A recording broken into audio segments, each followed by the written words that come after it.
Hey, I'm sorry to interrupt. If we can't hear who's speaking on Zoom though. So if you can hear us, can you fix it so we can get Zoom audio? Thank you.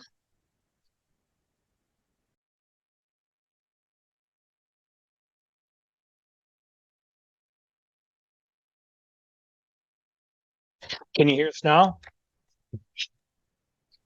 Yes, I can. Can you hear him, Bridget? Thank you. Yeah. Yes, thank Yep. you. Yep. Thanks. So we have two senior students recognized for their academic excellence at the State Wisconsin Football Coaches Association. Again, 3.75 or higher. So congratulations to these two student athletes.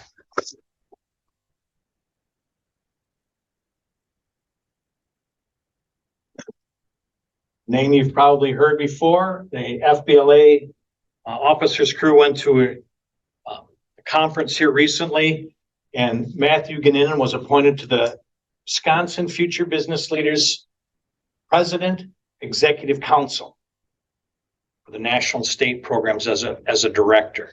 So Matthew was selected to be a part of that Executive Leadership Council.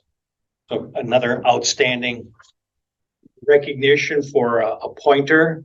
Matthew certainly, I think if you remember a year or two ago, he came with Griffin Alba. He's like, Griffin kind of talked me into FBLA, and I love it. I'm glad I'm part of it, and all these ideas and wonderful things. And he's kind of seen it through and is now part of this executive council at the state level. So again, his efforts are being recognized by people outside of the Mineral Point School District as well. So congratulations to Matthew Ganina.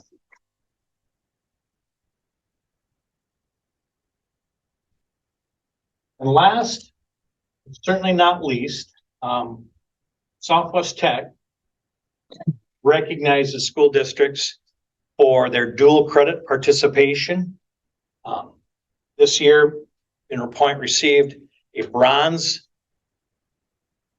award, so to speak. The banner, this is a copy of the banner on the screen. There's a banner in the library here as well that indicates the number or the percentage of our students who took a dual credit course, at least two, I believe, through Southwest Tech.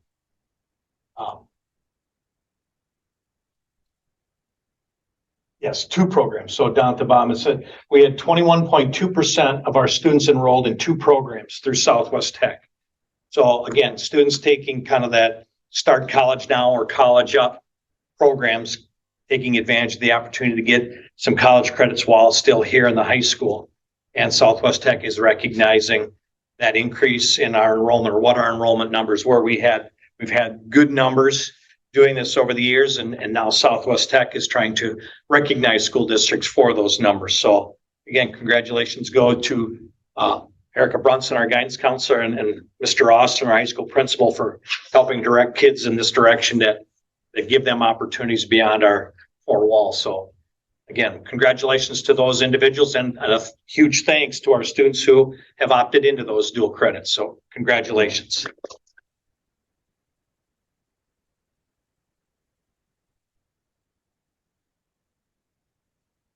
Okay, good stuff.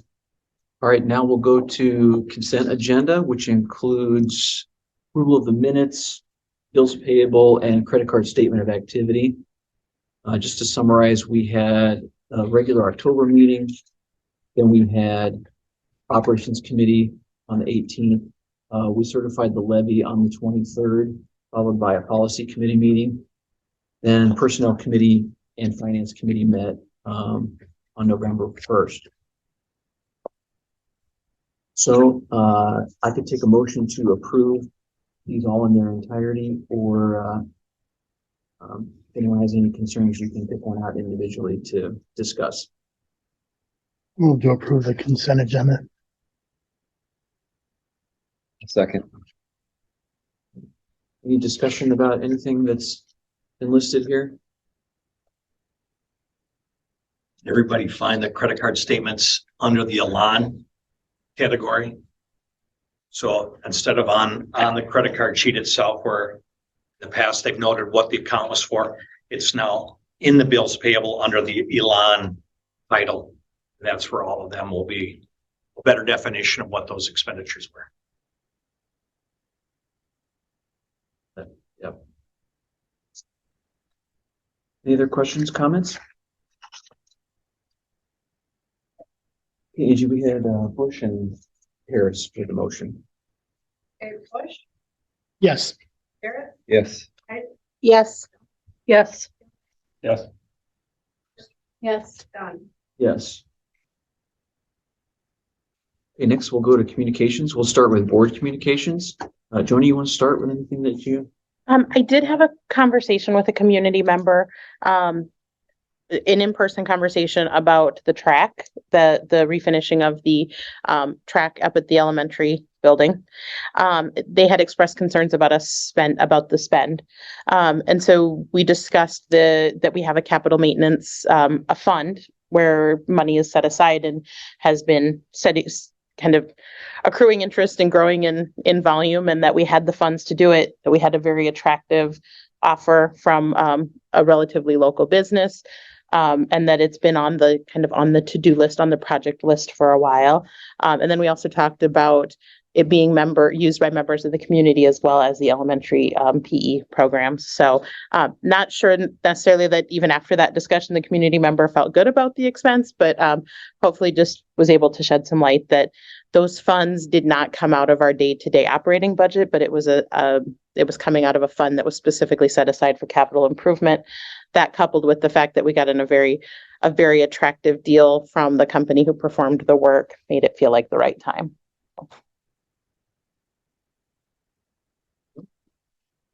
Just to Joni's point, I guess, there was a Facebook post today from the school district about kids taking biking lessons on the new track.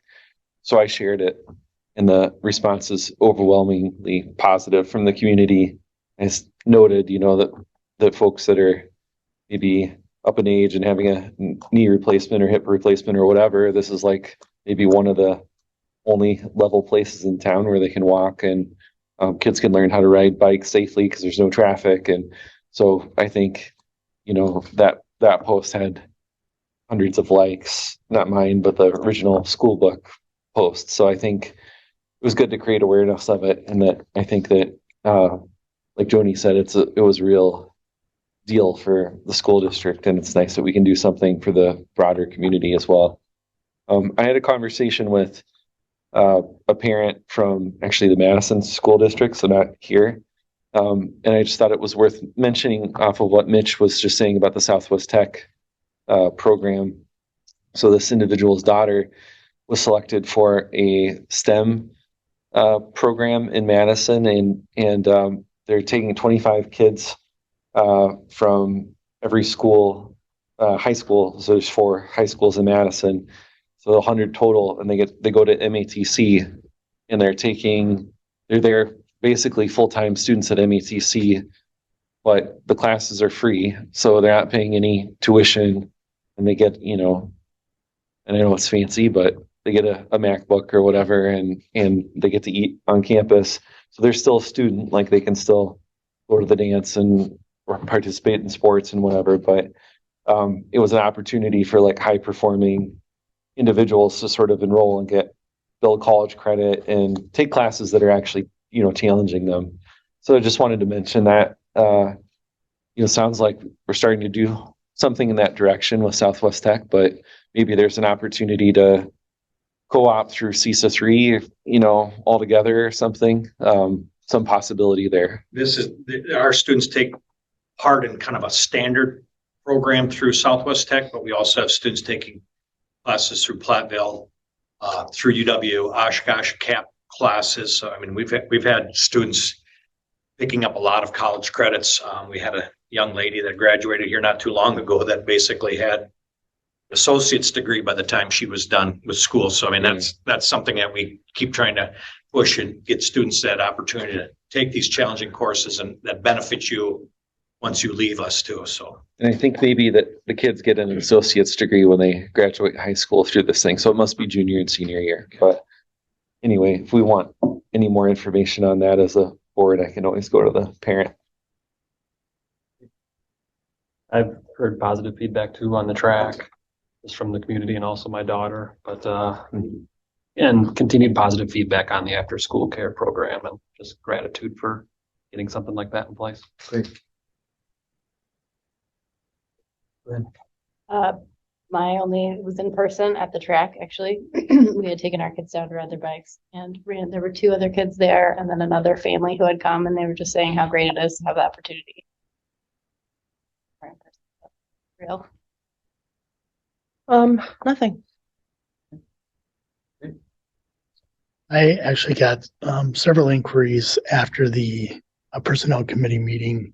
I don't know if there was a social media post by somebody or word just got out about more just kind of inquiring why the board would need to meet about dances, what's going on, stuff like that. So just several people that had heard something, but not much. And I shared that was about as much as I had heard because I made the very end of the meeting so that they could get the meeting summary at this evening's meeting. So on that I was surprised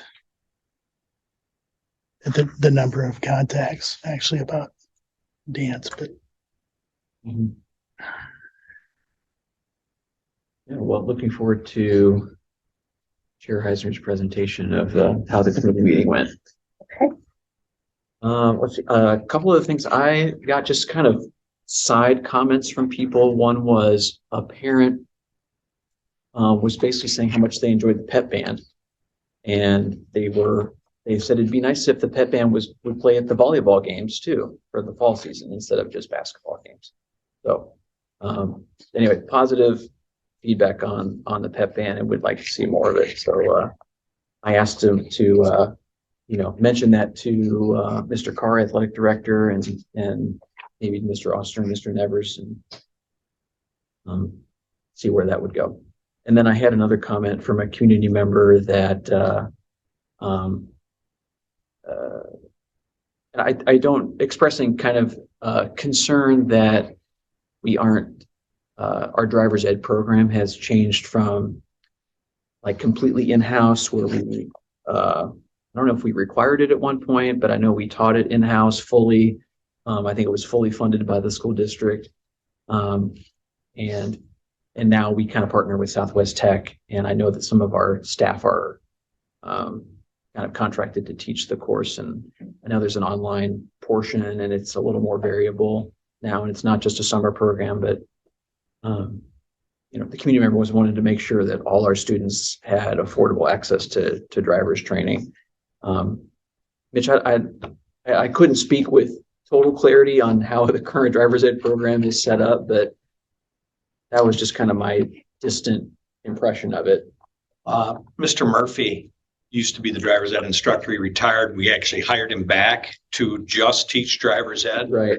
And then he stepped away completely. And ever since that point in time, we've contracted with Southwest Tech to provide driver's education. We've had, we actually have 2 people that at different times have run the program through Southwest Tech that were our employees. But again, it was always because of their schedules, the classroom was run in the summer and then lessons whenever they could get, behind the wheel lessons, wherever, when they could get them in.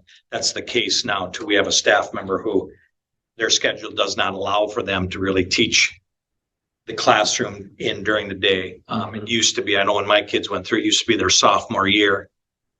Andy and Will, it probably was when you guys went through too, that, one semester you had health, the other semester you had driver's education.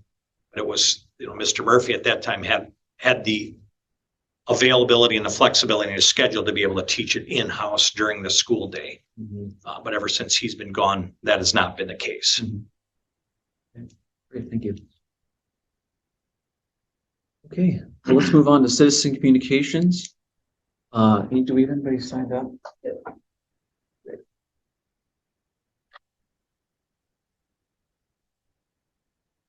Okay, Lorena? Lorena, okay. Yeah. I just came to say thank you guys for taking the parent concern seriously about the after school care.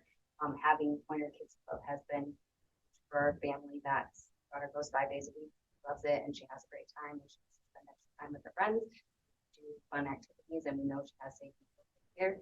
And then presuming it continues this next year, that will mean that I will and come to Mineral Point next year. That's been. Thank you. Anybody else in the room want to make a comment? Looks like we got a hand raised online. Alex Welsh. Alex Welsh, do you want to just state your name and where you're from, and then you get 3 minutes. Then unmute yourself. That makes sense. Hi, I'm Alex Welsh, the school counselor at the elementary school. I just wanted to say that the school program has been really helpful for me, and now I can stay after school for meetings and contribute more. So thank you. That's all I wanted. Great, thank you. Thank you. And Samsung SM853. Yeah, someone with the Samsung, if you want to unmute and turn on your video if you can, and state your name and residence. Hi, I think that might be me. I'm not sure why I'm Samsung on this. This is Christy Cole. Okay. I'm in the car, so I'm sorry if the audio is bad. But I also am on here today to say thank you for taking the need for after school care seriously. My daughter is participating in it. She loves it, and it is great knowing that she is safe and having fun with her friends after school. We love that it's just play based. So we are really grateful for the school for taking that up. I think from what I've heard from parents in my role working for Wisconsin Early Childhood Association, I know that parents would also love to see a summer program at some point if we would think about expanding this. But we just wanted to give our thanks to the board for taking that seriously, and also just publicly to the community for supporting it, and for the people who stepped up to staff it. So thank you all. Thanks, Christy. Thank you. Thank you.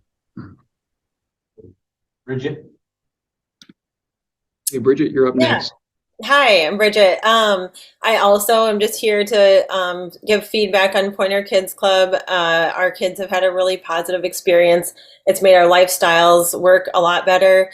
And yeah, just thank you for making it happen. They really enjoy all the activities they do, and also hanging out with kids that aren't in their classroom or that they wouldn't otherwise see very often.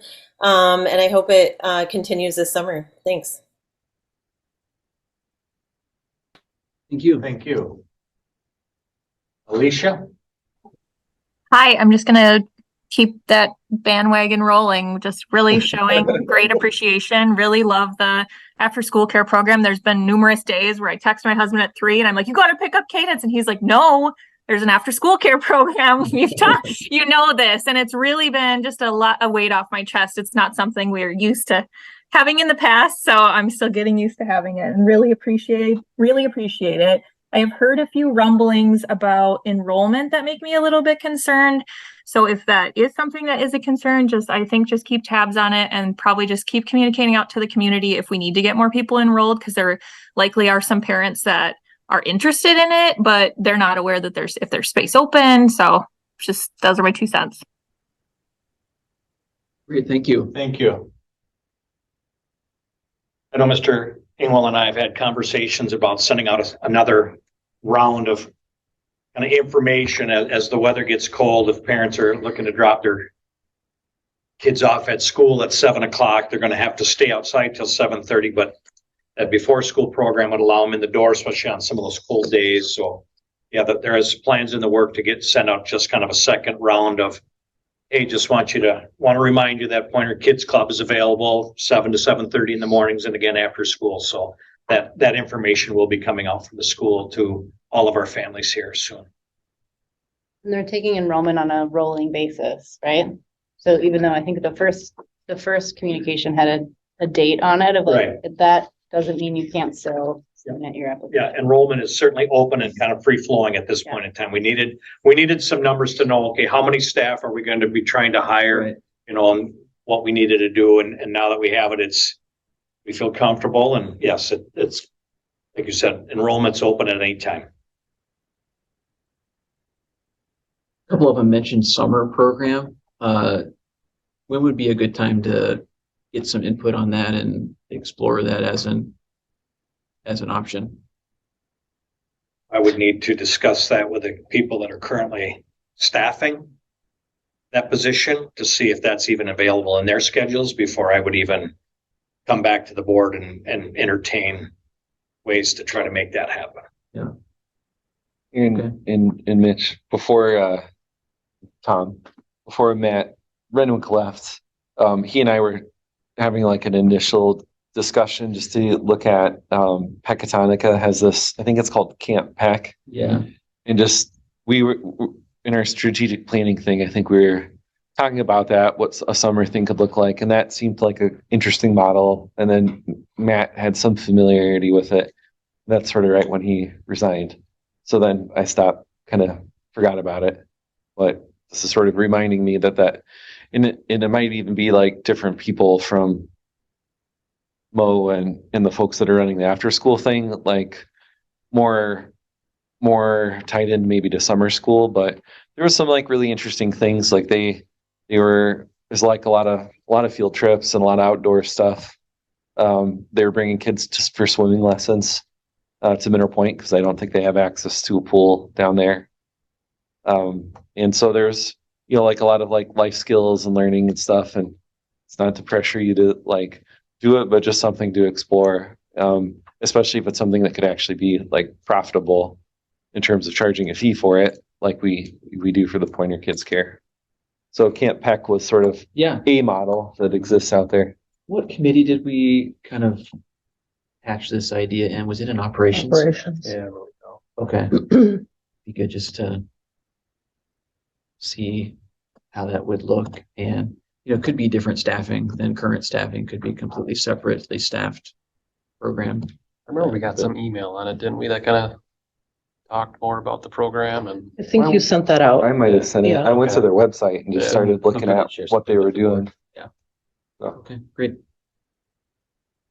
Okay, I think that ends the citizen communication. Oh, no. Is this a different Christie with the hand up? No, it's the same Christy. I just renamed myself. I just Okay. wanted to put out there. I just wanted to put out there that we have this great, strong coalition of parents doing amazing things in our community.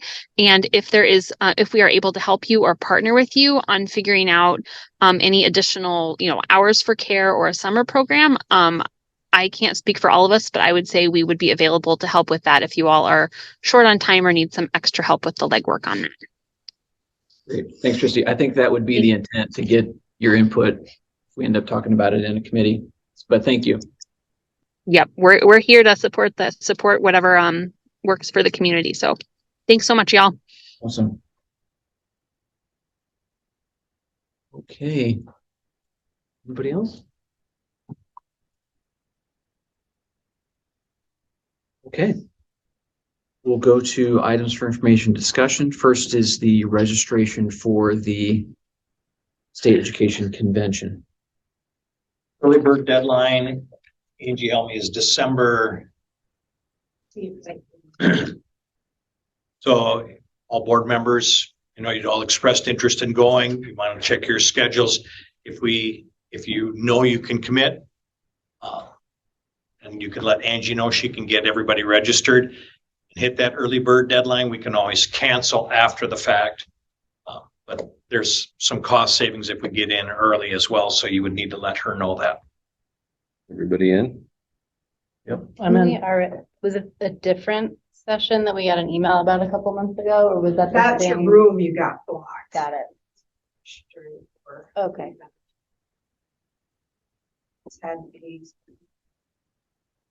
I probably need to recheck schedule now based on knowing what my kids are doing now. So I still intend to go, but I will email you. I will confirm everybody's schedule and then email you. So you'd like an email confirmation by what date from us? I think I sent an email. Oh.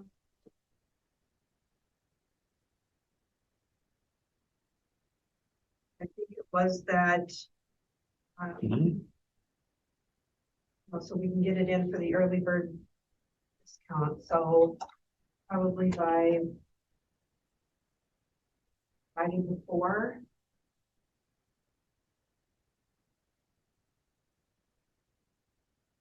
The email dated, November 7th. Yeah. You said the deadline's 15th. Okay. By December 8th.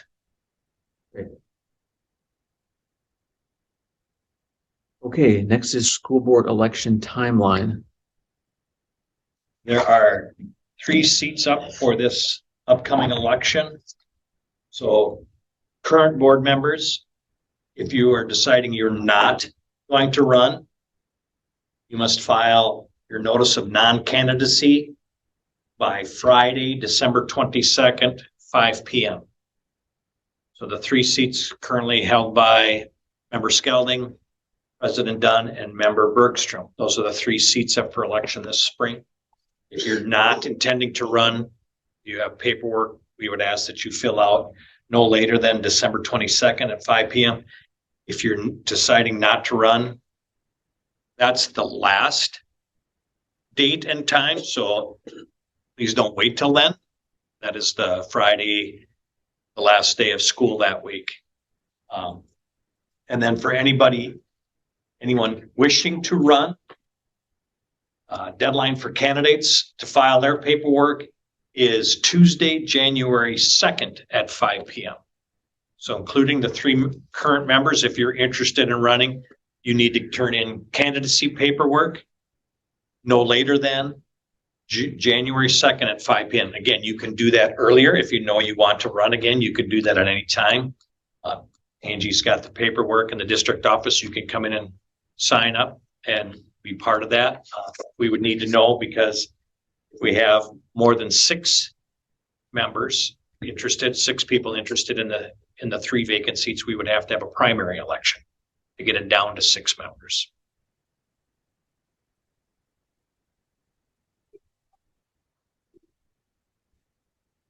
Finance. Filing an amendment.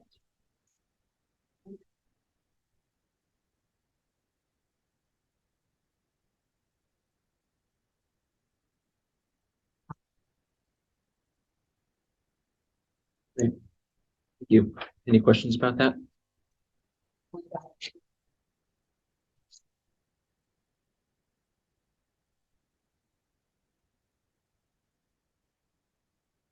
Great. Okay, next we'll go to the budget comparison.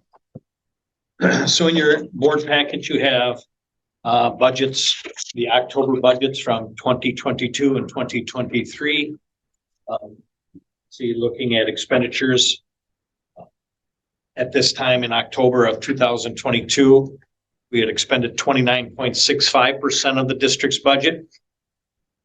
This year, October of 23, we have expended 27.09% of the budget. So we have a little bit more money and we're spending a little bit less of it at this point in time. So I think it's kind of showing kind of the fiscal restraint that we've had. We've been talking about if we had a budget, going in, we thought we were having a budget deficit.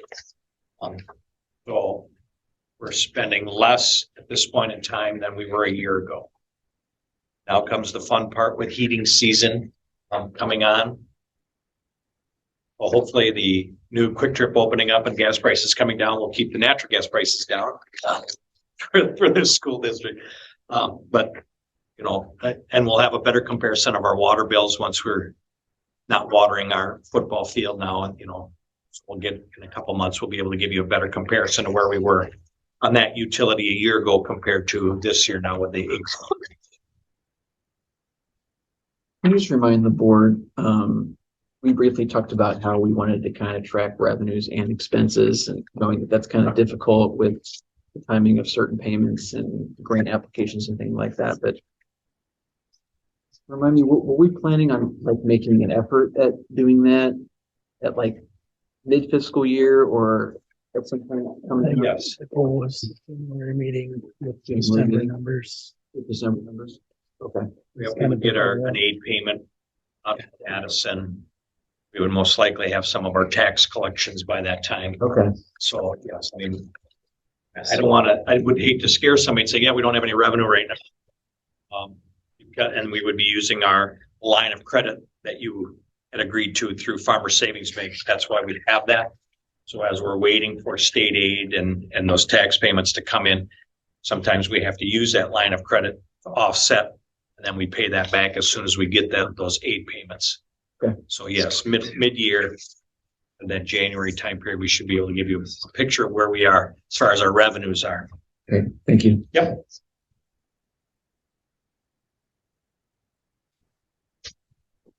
So just last question, in the budget comparison sheet, when it says unencumbered balance, is that the budgeted balance? That has not been spent. Yes, that's our budgeted revenues that we're anticipating Correct. to have. Yeah, got it. Okay. Any other questions before we move on? Comments? Okay, we'll go to the HR committee list of our teacher and staff representatives. What you have, I sent out to everybody on Friday last week a list of staff members that were interested in meeting with the board. You'd asked, one of your board priorities was to set up a committee of teachers that kind of represents all different aspects of the staff. And I sent you a list of 14 names. I have a 15th one to add to that. Mrs. Jill McGuire, kindergarten teacher, has expressed interest to Mr. Ingwell to be a part of that committee. So we have a couple of brand new staff members. You have office staff, you have assistants, you have special ed staff. So it is a pretty good range. I'm still working on trying to get somebody from the maintenance department to maybe be on and just kind of help speak for that group yet. So potentially by the time you want to meet, set up a first meeting, might be able to add that last name that represents that group of employees in the district. There were questions asked to me, questions asked to some of the other admin too while they were recruiting, how often, and we shared quarterly, when, and that was my my answer was I'm assuming the evenings because of everybody else's work schedules that this would not be let's meet Tuesday morning at 8 o'clock for donuts and we'll meet 8 to 10. Their schedules are a little busy at that time and so are yours. But I said that information would be coming out later when you kind of look at trying to schedule that first meeting with this group. But there was interest, like I said, from a wide mix of staff members that are willing to sit down and meet. Thank you for doing that. Were these all volunteers that spoke up, or did you have to strong arm some people? These were all volunteers. Okay, great. Probably going to have to strong arm maybe somebody out of the maintenance department. Right. But no, these are all volunteers. Well, just to take a moment to just talk kind of logistics as a board here. I mean, the way I see this list, if I remember our kind of discussions about how we want to interact with staff is, we wanted to get staff input, not only in general, but on specific issues. And I think that, we were going to make a point to maybe meet with everyone in this group, either separately or together on a fairly regular basis to just kind of have it be an open forum for input and conversation. But then it could also be a resource, like say we have a question or an issue with support staff or with the elementary staff, then we have kind of pre-selected representatives from that group if we wanted to meet with that group, those group representatives specifically for an issue. And that way we've got this list to rely on. That's where I see it as really valuable to get, staff input on a key issue, expedited, and consistent. Do you guys see it how would use this list any differently, or, Any strong opinions on that? Not really. Concur. Yeah. Should we, if we did like quarterly meetings, should we do that in like a personnel committee? Or should it, because it's not always necessarily a finance issue. Anyone have any thoughts on, Mitch, do you have an opinion on that? I mean, will we call it a special I think it meeting? would have to be a special meeting. Yeah, I would think it'd have to be a special meeting where it would be posted where no board action would be taking place, but that kind of like your retreats, your board retreats were a special meeting with no action taking place. You would need to do something like that for this group. I wouldn't necessarily send it to a committee because it's kind of a committee as a whole of the wholes, but most Right, that makes sense. So can we, can special meetings be closed door, not open to the public, so that if we want to create a space where if the staff is feeling things that they want to express and maybe don't feel comfortable having that in the newspaper, you know, they just want to talk through some feelings or thoughts. Do we want these to be closed sessions as opposed to, you know, open to the community? And if they're open to the community, why would, well, I suppose they'd be different because we wouldn't have any action items from a normal board meeting. Okay, I think I answered my own question to the second part. What are your thoughts around that? Add the board norms or some set of norms or something like that, just for a couple of reasons for us, so that we don't overstep our boundaries in terms of our role in our stewardship, and then also just to make sure that there's a really clear intent and purpose in terms of how we get that outreach and how we document it and all that, so that it doesn't overly complex for people to participate. You think the best way would be to do that? Maybe at the beginning of the first meeting? Yeah, I think Just we take a can- few minutes to just Yep. set that up. We can even start with a few and then ask for additions or anything like that from the group. Okay. Norms, sorry, I trailed off. A few norms and a few like just processes, like here's how we'll proceed with this information. And I think if we can, if there are questions that we want to ask, we send those to people in advance so they can think about them. Okay. Just for logistics, I mean, how do you close? We would we'd have to post a closed session. On what? It would all be employment based. They're speaking to us as employees about concerns.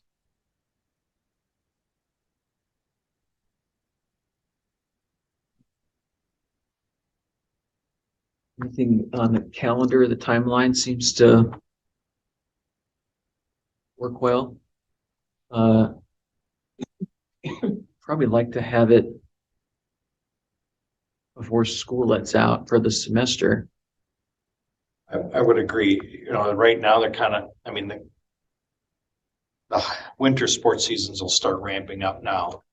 But prior to a holiday break, it makes sense to try to get something in if you can, because after January, February gets to be crazy. You'll all be gone for 3 days in January at the WASB convention, whatever. So yeah, I would, if there was a way to try to get one in before holiday break in December, I think it makes good sense to try to get the first one in.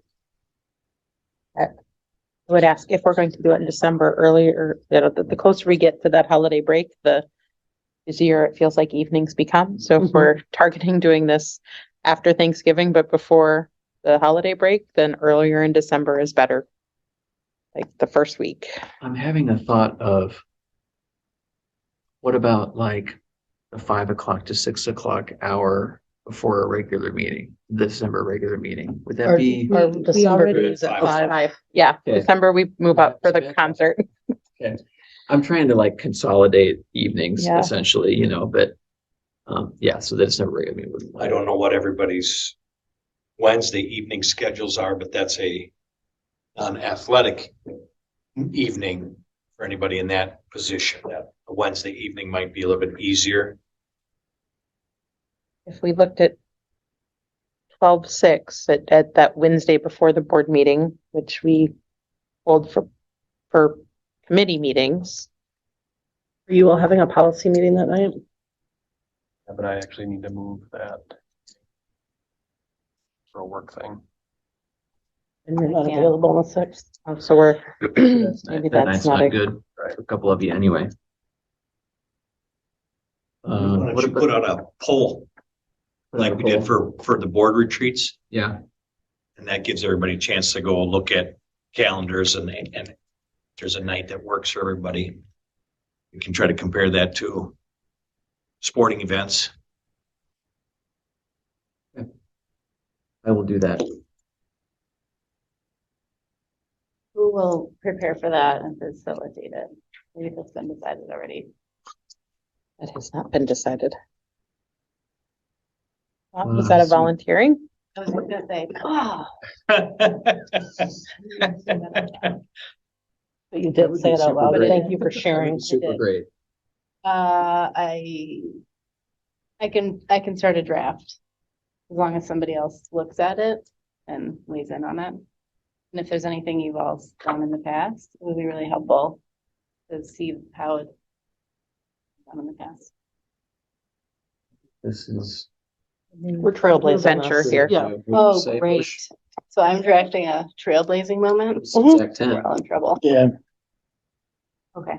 Good. Yeah, I'll draft. it. Since Act 10, we've had a small group of employees come in and speak to us on specific topics, like to provide inputs, but I don't know that we've connected it in this way before, where it's a opportunity to connect about a broader range of topics with a larger group of people.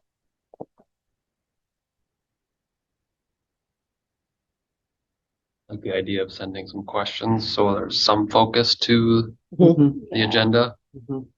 So we can actually try to take some action on what we hear about.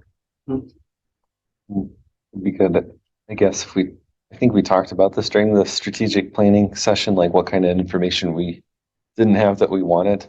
So looking back at the strategic planning document in terms of what it is that we're trying to do in terms of recruitment and retention, and use those ideas to formulate questions, around what information we're missing, what we want to know from them. Let's all look at our notes for that because she wasn't here for the entire strategic yeah. planning. That's right. That stuff's not in there.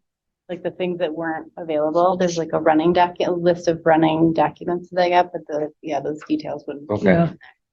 Right. Maybe just So we'll something look back at our find. notes and we'll send some things to you. Okay, that'd be great. Yeah.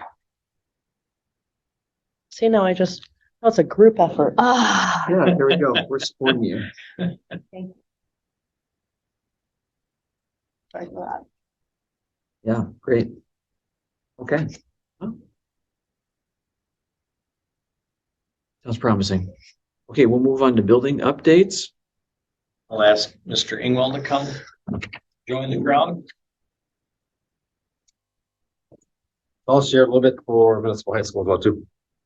Elementary wise, I thought Veterans Day on Friday was awesome. Went over really well, set up, tear down. The crowd was really good. I think we had 225 chairs and I thought it was a fairly well attended event for us. So otherwise, Fall Festival, we did October 31st. It was all grade levels did 20 minutes in the gym of different activities. I had 10 activities set up, and I had right around 20 high school students come down and they ran the stations. I thought it was a huge success as well. All grade levels and students had fun, just coming in for 20 minutes to kind of help support the idea of just celebrating for October 31st. So it was a good first time fall festival. Lego wall, if you've been down there or if you've been down or going down this week, we did put up a Lego wall in the gym. It's fairly large, the wall in the main street by the gym. It's higher than most kids can reach. It's probably 12 to 15 feet wide. Kids today were all putting them up. The Legos up on the wall. It's all decorated, different words, different things. So it's a really fun space added to the library from there. So when you go down this week for parent teacher conferences, you can do the book fair and see the Lego wall right outside there too. So it's kind of a unique space that we added. Really cool. Myself, when I had the idea, then I kind of put it into actual on the wall. So it's kind of a fun activity from there. Outside signs, parking lots, everything else are all installed just from the beginning of the year to now. Last week, 2 weeks ago, we had all of our faucets, the 17, all fixed. So again, hopefully that will fix most of our issues just with the faucets out routes from there. So it was great to have that fixed and done. Inside signs around the building, just directions for visitors, anywhere else coming in, really is helpful to see or to have them know where we're going. Office, elevator, where it might be. So it's really kind of a great way to kind of help the building in general. From there, we did put up extra signs. I know Miss Klein had, I think you printed out all the signs for our new students. Yeah, so we have environmental signs around the building, office, bathroom, library, gym, those things in English with Ukrainian above, Spanish below. Yep. To help our new students. We've learned Ukrainian Google Translate isn't quite as accurate as the Spanish one, but the parents been great at proofreading for us. So we've been able to make sure they were accurate as well. So it's really been a great addition just to have around the building to help support all students from there. For the middle school, high school, career fair is this Wednesday, 9 to 2. So Matt does say to please stop by if you're able to stop by and that time frame. High school students will rotate through 4 stations: career fair, alumni panel, career Jeopardy, and team extreme training, kind of workplace leadership. High school students will finish off the day with a variety of career activities, including life, career, college readiness survey, which will be helping us work through our redefining ready work we are doing through CISA. Middle school will rotate through 3 stations: career fair, high school panel, and the career Jeopardy. And that's kind of, again, all on Wednesday, 9 to 2. Source of strength, which is coming up. We'll do an all staff training the 29th of November. It'll be 2:15 to 4:15. So that includes all assistants. Everybody will be in that training from 2:15 to 4:15. The peer leaders and advisors will be on November 30th. So it'll be a virtual day for students all in good academic standing. This will help utilize virtual training so that we don't have to cover all peer advisors from within. We can instead of having get subs. So it's on the 30th. For overall staff well-being, we've been doing our monthly potlucks. So again, tomorrow will be our Thanksgiving potluck at both schools. So whenever we do a potluck, it's at both schools same day. So we do have some support staff that go across from building to building. So if they do go across, they can have lunch wherever they're at from there as well too. So we have 1 day each month that we do some type of potluck. We've had both middle school, high school, and elementary. We've done 1 day of a Little Wolf boba or a drink. From there, we both provided at both schools. So again, I think it's just the extra stuff that we're trying to do for staff, and really, we're trying to really reach those extra spots that we haven't done in the past as well too. Long-term subs, we did put some gifts together. We had 7 long-term subs. We're at the end of almost all of them. We're getting close. So it's really kind of nice to have the teachers back in the building and kind of help Angie for the finding subs from there. So I think we're kind of at the end. I think there's 2 left. I think Jesse Sig and Liz, the last 2 that are long-term subs. So it's kind of getting closer to the nice of all staff back in the building there. So that is my question. They have over 60 tables for career fair, but I did not see a nonprofit organization with Will Harris's name attached to it. I am on the alumni panel, sir. Okay. So I'll be there. All right. All good day. To see, good to see. There's over 60 between construction, healthcare, colleges, military. There's over 60 different tables set up in the gym for Wednesday for all of our students, 6 through 12, to be able to get through. So Are there any nonprofits? I don't know if there is. I think I was the only one last year. And and I talked to Erica about this, so hopefully next year we can do something. We just don't really hire. Because our staff is like 4 or 5 people.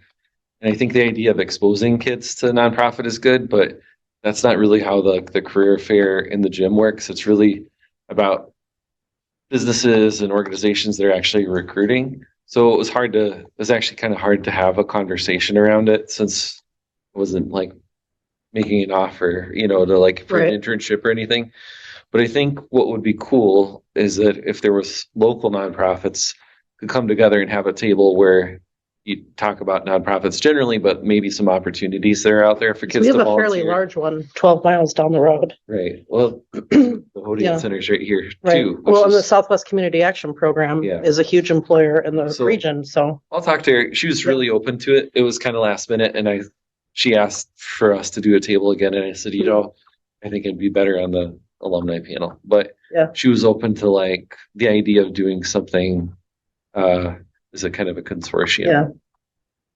I think that would be And really we might be able good. to do that on a different day than particularly maybe this career fair, to kind of say, hey, these are jobs, and dispel the vicious rumor that you work for free Right. at a nonprofit. That, Right. and, you don't get paid to do your job. And Right. I remember that was one of the questions you'd said was Right. brought up last year by several people. But I think that might be something we could do, and set up a different panel and say, hey, these are, if you're looking to give back, here are areas you can give back, and the company itself is nonprofit, but all the different help and that you can provide other places might be a wonderful opportunity. Yeah.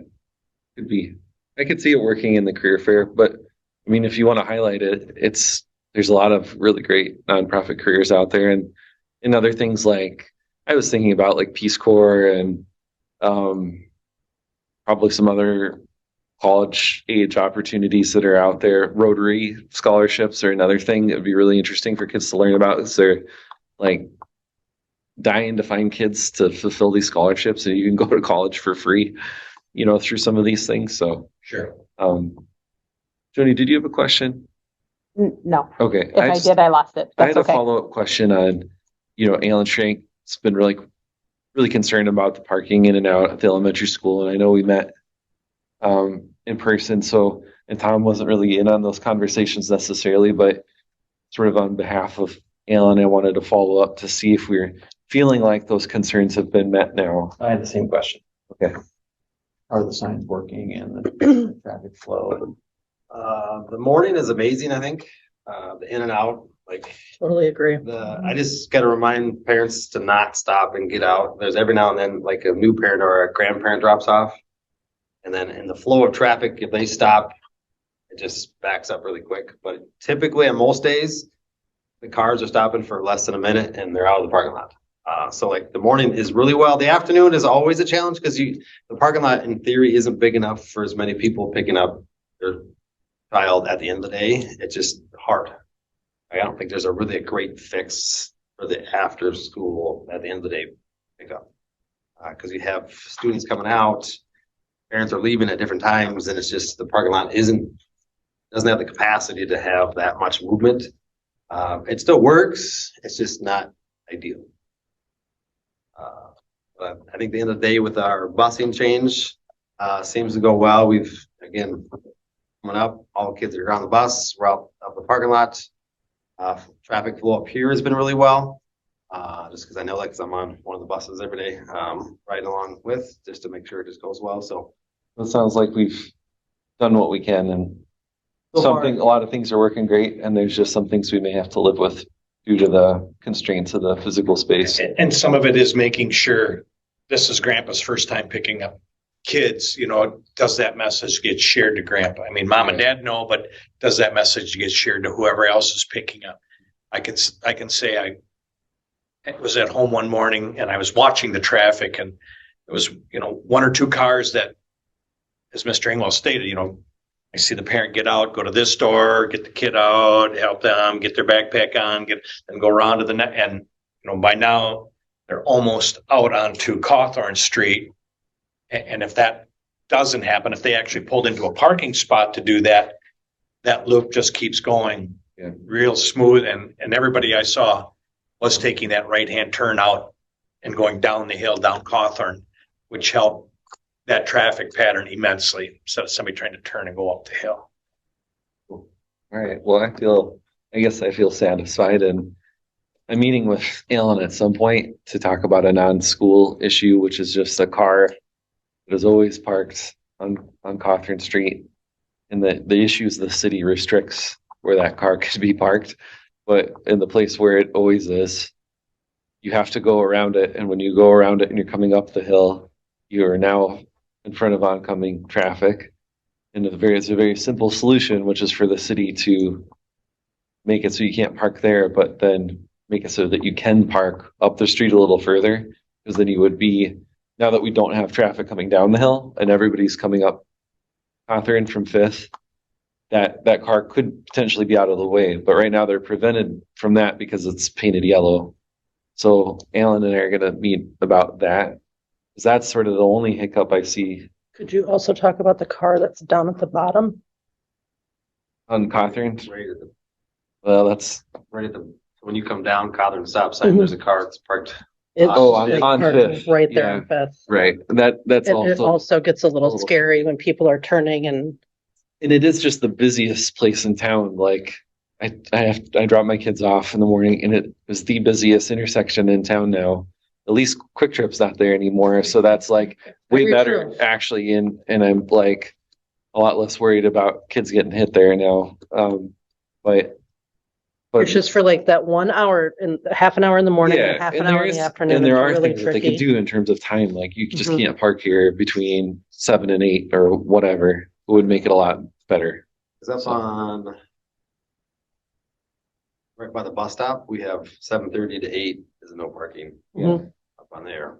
So something like that, but I'll talk to Alan about it, and it's really a city thing less than a school thing, but school related, but I can just follow up with everybody and where that goes, if anywhere. How many dedicated staff do you have down in that circle for afternoon pickup? It's just like saying, can't park here, I don't know, whatever, like just to After kind of school? reinforce the workflow. I think that problem is more in the morning, Aaron. So in the afternoon, it's just full. That's the issue, is that it's just all the parking spots are taken because everybody picks up at the same time. Okay. In the morning, they actually do a great job. There's usually like 3 people out there, Yeah. but it just like if Grandpa gets out, and was parked his truck there, like there's not a lot at that point you can do. It's just sort of going to stop the flow. But Okay. I think they've communicated it really well. I would say the morning's going pretty well. It's just a matter of every once in a while there's a little hiccup, but people are getting used to it. So After school, there's always 2 after school. The key on the after school is a student can't cross into the parking lot without an adult. Mhm. The key for safety wise, because we don't want any student going out without an adult Right. there. So that's our key, is to watch the sidewalk. We could put more if we need to, but it's always been 2. It's been really working really well because parents all come to the sidewalk. Get their students, either child, and then walk to their car, and then they're off. Yeah, no, I mean, obviously for safety, that's great. I think that my question was if there's some kind of flow that's supposed to happen or some sort of rule following supposed to happen that needs kind of re-education and retraining. We have enough staff down there to reinforce that in real time to maximize It's the hard. space. It's hard because And if you get your child right away, you might be parked over here, but you might be parked over here, and you're both trying to maneuver. It's just odd how there's not a lot of extra space in between the park stalls to driving space to the next park spot. Right. So you can't really maneuver a lot. So it's just, everybody does a really good job of just taking it easy, coming out, and then they're off. Yeah. It's just not easy. Yeah. Or Okay. kids need to take the bus. I walked to school in my day. You walked to school. Me too. Half a block though. Do we think that our percentage of bus riders shifted during COVID?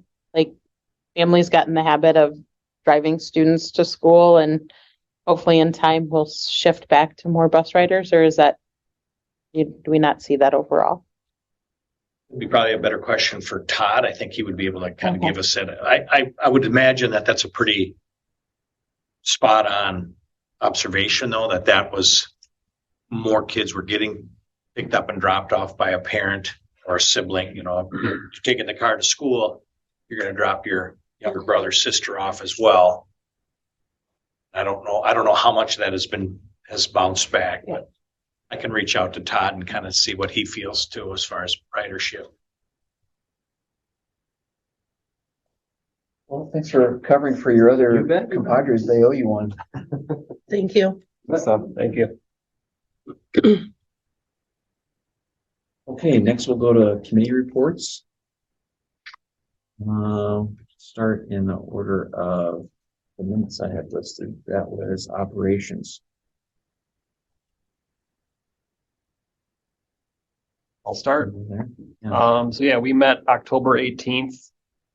There was no actions coming out of the operations committee meeting, but a couple areas we talked about. One was the long-term maintenance plan. So Mitch came, just kind of brainstormed, like, here's all this stuff, you know, that's on your to-do list, I'll call it. We talked through like how much we want to keep in Fund 46, to kind of have a safety net in case like a boiler goes out or something like that. So we talked about keeping $400,000 in there. So our next ops meeting in December, whatever that's going to be, is to kind of prioritize that list and plan out, you know, when would we do these while maintaining 400,000 in that Fund 46 balance. And doing safety concerns prioritized on that list, getting it to the top. We also talked about a capital improvement plan. Not a whole lot of conversation on that. Kind of the action from that was to have Mr. Renwick come to that next meeting to talk through kind of Mr. Austin. Yeah, sorry. To talk through some of his wish list ideas he's been putting together over the years and see what that looks like in terms of changes in footprint, estimates, all that kind of stuff. Talked about alternate food service options and kind of benchmarking what else is out there. There was a creative option from Mitch around reaching out to Dr. Nutter. I don't know if I've had that conversation, and it was a good conversation. Okay. It is that. We bring that up in like the next ops meeting then? That might be a good time to have that conversation.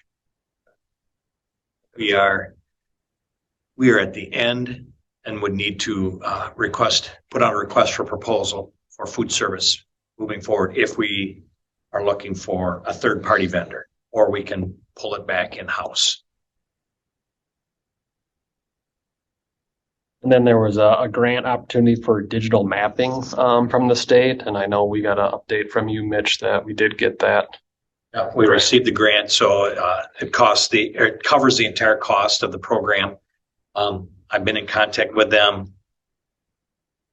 I don't have a schedule when they're coming, but it should be here in the very near future that they'll come out, and they've been looking for building plans ahead of coming out, and they want it in a certain format. So I've been working with HSR. They have it. They've provided it to me. I'm trying to pass it on to them.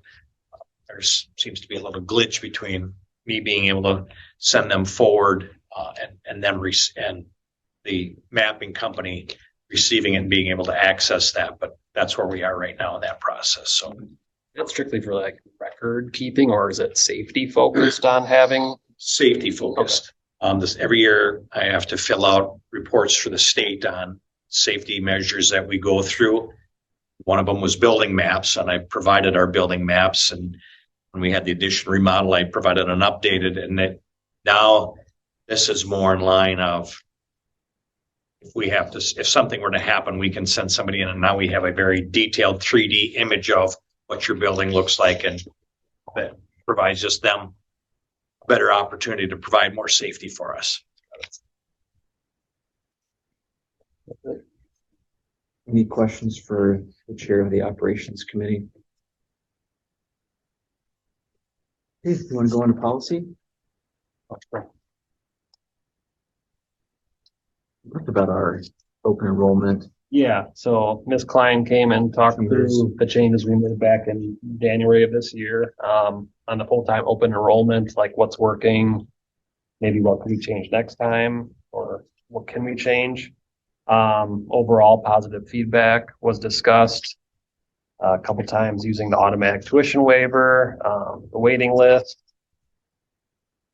You really left that meeting with leave the policy as is for now. Correct.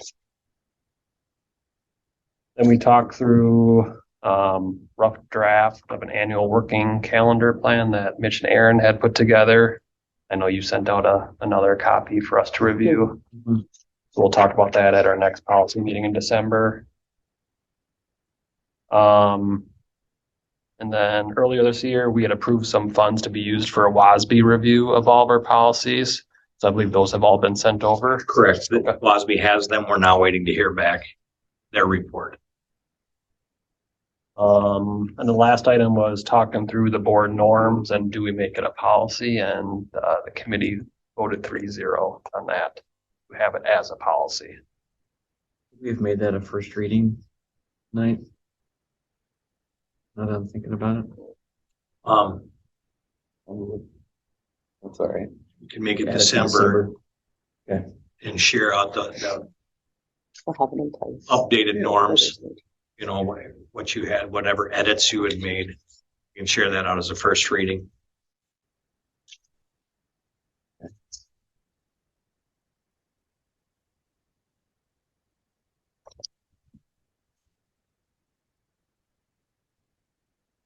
And I think I volunteered to revise the onboarding procedures. Yep. So I'll have that ready for the next policy committee meeting.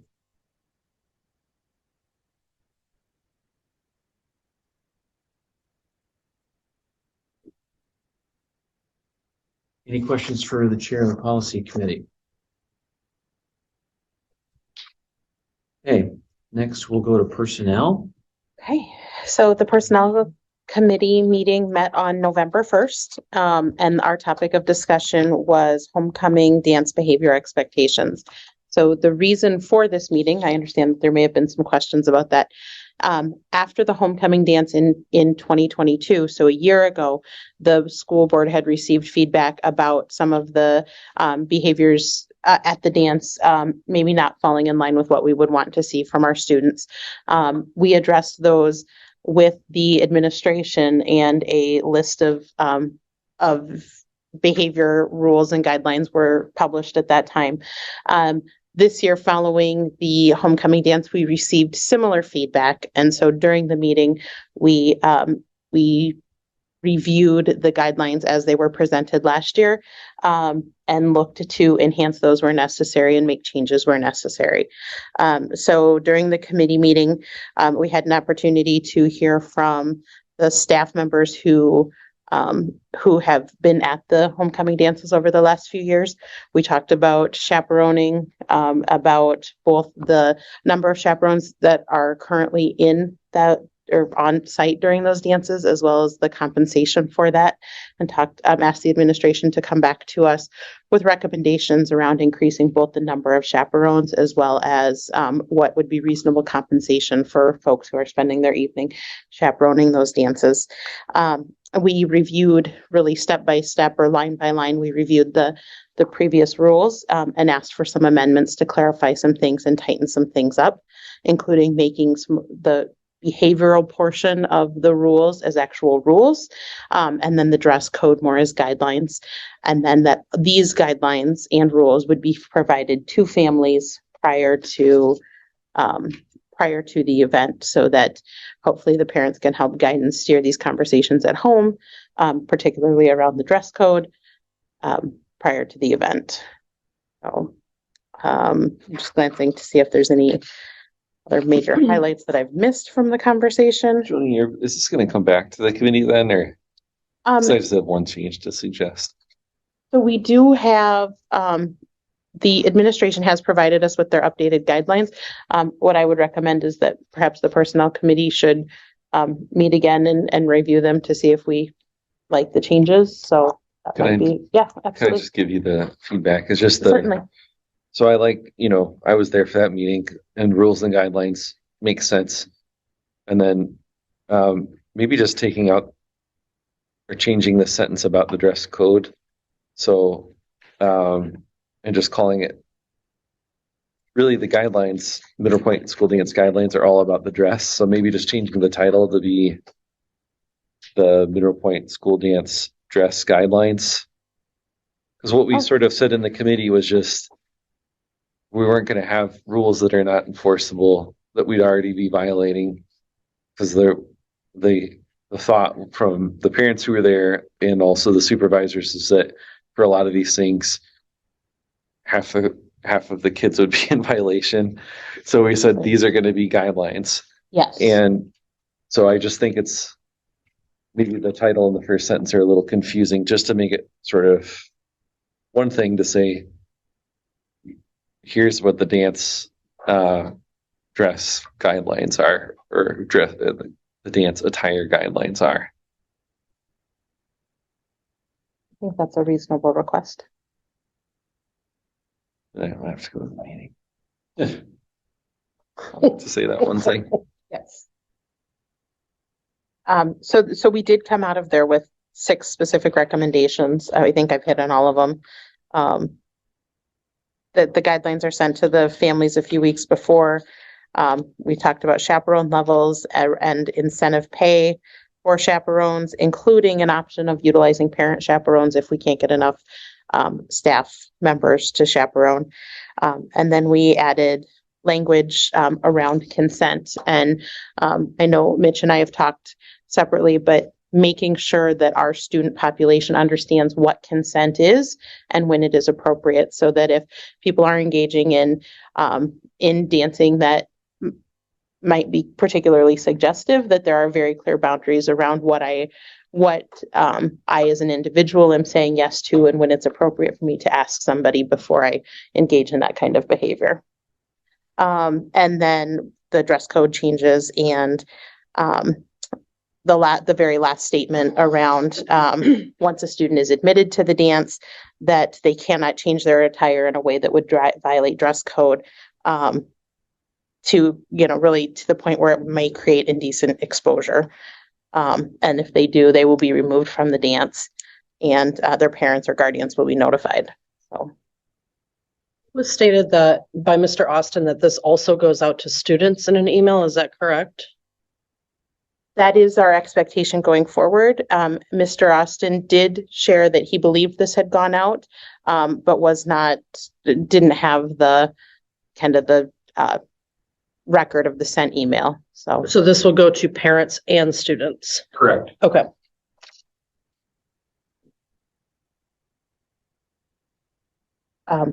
It was a very good conversation. We had a few parents in the audience, we had a few students in the audience, and then some of our staff members who have been working at the homecoming dances, as well as several school board members. I feel like it was a productive conversation. So if there's anybody else wants to weigh in or talk about that meeting, please do so, as I think we've covered it. Yeah, I mean, I think just my takeaway was, number one, students should feel safe at our dances.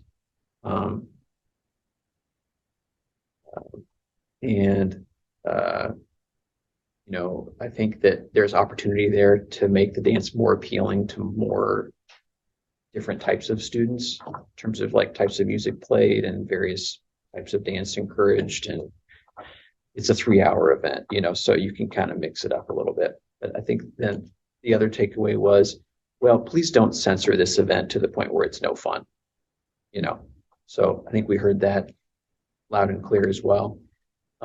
We also heard from the staff that there's a select few very, very dedicated staff that come to these events all the time and spend a ton of hours helping it out for very little compensation.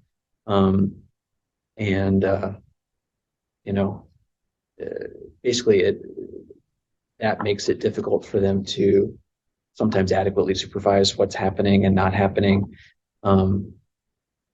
for example, very difficult to, be expected to enforce this kind of a dress code and send kids away and all that kind of stuff. So, that led to us, determining what we really wanted to prioritize in terms of supervision and rule enforcement, but also maybe finding ways to beef up the chaperones and having more supervision just so everyone feels safe and can have fun at the same time. So I agree. I thought it was a good conversation. And hopefully it's an evolution, not a revolution. Like we don't want our students to think we're ruining what they feel like is a tradition, but we also want to evolve past the point where we are now, where where there are some behaviors that aren't appropriate in a school setting. Thanks, Jen. All right, Finance Committee. So we met immediately after the Personnel Committee meeting with two agenda items. The first was coming into finalizing the levy. We learned that we had a significant swing in revenue from expected or budgeted revenue to actual. So we investigated what that was, what the differences were, and maybe some things we could do or approach differently on the revenue worksheet to be closer in the future. And those things had already been, basically it was just an overview to make sure that we had identified where we could, ways to make it, even though it's a budget, closer to actual, because we are making decisions based on the budget prior to having actual numbers. There's good discussion there, and like I said, we identified those things, and then we moved on to discussing maybe what the board's approach, what the Finance Committee's recommendation would be to the board's approach in terms of, we've had a lot of discussion regarding referendum recently, but have kind of had a couple windfalls, if you will, of expecting to be at a budget deficit a year ago and having that not be the case, and expecting to budget this year as a deficit and then having that not be the case. So in realizing that this board was fully prepared to have 1 year of a $300,000 to $400,000 deficit, because that was it's in the fund balance to have that before we go back to the taxpayers, that we kind of maintain that strategy, and don't anticipate that to be the case with next year's budget. But if it is, that would be the strategy used next year, and then we would be open to beginning discussion around the necessity or non-necessity of it with the 25-26 budget. So when we begin, budget planning for that school year in the spring of the prior fiscal year, that would be the next time we would consider it, just so we're not generally just throwing that word around and causing concern when it's not, on our radar in the near future. I'm just kind of making that point that through these two windfalls, we've gotten some unexpected room to kind of push that possibility down the road a little bit, with the knowledge that we won't have the biennium when we're preparing that next budget. Mm-hmm. So there will still be some unknowns for us at that point. Mm-hmm. I noticed it was in the Democrat Tribune a couple weeks ago about, the discussion around referendum, and it was on the front page of the paper. So the sort of message coming out of finance now is that it's not likely we would go to referendum in 24, 25, or even talk about it, really. That's sort of died because of additional revenue that we have. And potentially for 25, 26, we would just dip into fund balance. Yeah, provided next year's similar. Since We don't get any surprises. 24, 25, you might need to use fund balance, not 25, 26, because that's 2 fiscal years away from where we are right now. Right. Thanks for So then the clarification, but That's when we would begin preliminary investigation Sure. of the next biennium and what it looks like. And in terms of our work plan now for this year, it's sort of off the table for the finance committee, and we won't be bringing that to the board. no, and we'll still certainly dig into the Baird financial forecast and use those tools, Right. but thankfully not for the same reason we were going to need to use them before. So. Okay.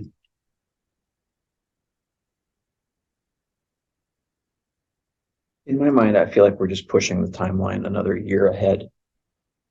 I think that's a safe way of looking at it.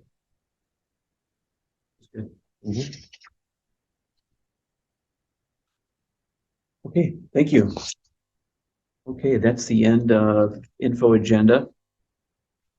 We have no action items today other than employee services. So we'll go into that. Number one is approving the resignation of Kim Keitlinger as elementary instructional assistant. Kim has been with us for a while.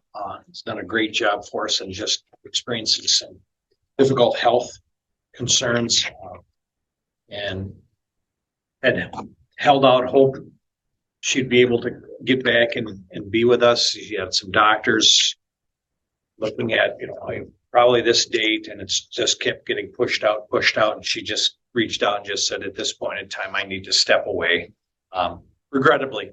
And we'd like to thank Kim for her experience of her time working with us as a great employee. So I would recommend you accept the resignation. I'll move and just say thank you to Kim, and we all hope that you get better. Second. I don't know Kim. I'm not sure I would know Kim if I, ran into her at the new Quick Trip or anywhere else for that matter. But I know that my girls have spoke fondly over her over the years. She had been an assistant with students in some of the classes that they had been in. And so, yeah, certainly will be missed. Comments? Discussion? Angie? Yes. Yes. Yes. Yes. Yes. Yes. Yes. Okay, next is approval of hiring an elementary instructional assistant. And I understand you want to table that. Correct. Or take no action. We will take I'm recommending you take no action. We had interviewed and offered position. The number one candidate is unable to accept the position. So we're going to continue. We have some more people coming in for interviews. So the hope would be to come back in December and have a recommendation for the instructional assistant position. So I'm asking that you take no action on this evening. The next piece. Can I ask just a procedural question? Is this a position where if you were to get somebody next week who wanted it, that it would be better for the students not to wait until Yes, December? absolutely. 1,000%, yes. Yeah, absolutely. So would we be on board of finding 4 of us to meet to get this approved? Sure. Prior Yeah. to then, if just so. Appreciate. Yep. Thank you. We would certainly appreciate that. And like you said, would be in the best interest of our students to have somebody long-term, here we go. The last position is the 50-50 split with the Pecatonica School District under a 6630. No action. No action on that item. And I would ask, if you have any questions, I would ask Angie Klein to come forward and discuss this position for the special education early childhood teacher. Yeah, so I mean, we could talk about this in open session. We could take a motion to approve and then we can discuss, or as per practice for new hires, we can move to table this until after closed session if we want to discuss it there.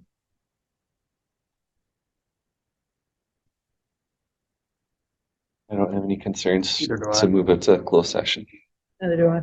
Okay, so I'll take a motion to approve the hire. So moved. And seconded. Okay, Harris Heisner.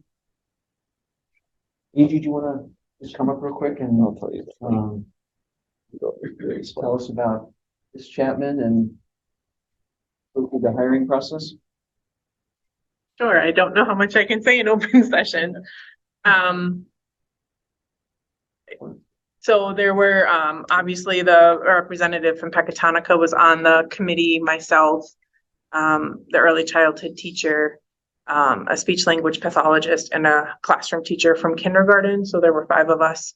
It was a extremely tough decision. There were 2 applicants. Maddie rose to the top. She has already been working for the district as an instructional assistant.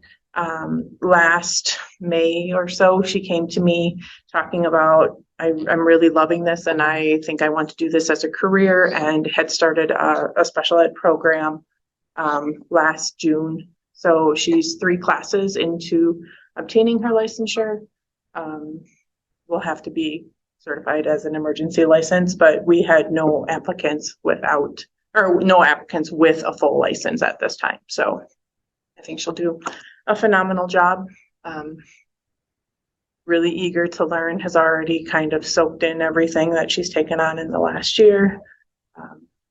Should be a good fit. Did you say she's already working in the district? She is an instructional assistant in the district. She was Okay. hired last year. So we'll have to fill that position? Yes, she actually currently works in the same grades as what we're doing. I'm requesting that we fill the position. She is a part-time position. And we, with our new student at the middle school, we will still use the services and just at a different level. So it will be moving from an instructional assistant at the 4K level to a middle school with the same part-time range of hours. So it would be a fill for that position, yes. Okay.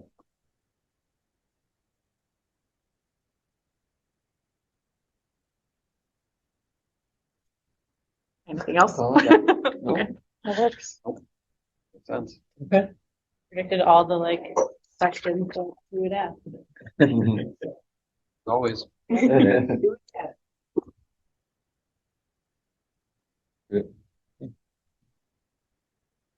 Yes. Yes. Yes. Yes. Yes. Yes. Yes. Okay, so we'll have no closed session, correct? Correct. Okay. You Next see- meeting. So you see at the bottom of your agenda, you have some potential agenda items for Love the it. December board meeting. Mhm. We might not have that updated library policy by then if we don't have a policy committee, if we can't find one, a time to get in there, so. But that was potential. What about like November 29th? I'm on a cruise ship. And that meeting is at 5 o'clock. The next board meeting is at 5 o'clock. That is So it's also a hard the night of the stop holiday at concert. 6:45. Yeah. Hard stop at 6:45. Yeah. Okay. That'll be up to El Presidente there to make sure that happens, but yes. If we have any unfinished I business, can't we believe can it. just have a separate meeting later. Oh, because we were talking about sorry. That's not gonna happen. Staff thing. Yeah, so we'll have state report card data, we'll have budget, our financial forecasts. I'm hoping that we'll have something back from Baird. I have not received anything yet. I will keep touching base with Danielle on the spreadsheet, the forecasting model that they're providing. Yeah. You gave us, you sent the date in our last Friday update, but what date do we actually see state report card? Tomorrow, that's what I thought. That's why Mr. Austin didn't come, so we couldn't press. So we him. can't harass him? Yeah, I was like, How much I'll did you just tell skip us about something. me? I know how they operate. If I don't show up, they can't ask. Yeah. You just remove the temptation. Cool. Okay, I'll take a motion to adjourn. So moved. Okay. Anyone want to second the Oh, motion? second. Okay, go ahead. Okay, Bergstrom, all in favor, say aye. Aye. Anyone opposed? Thank you online. Everyone was just a little bit stunned that that was.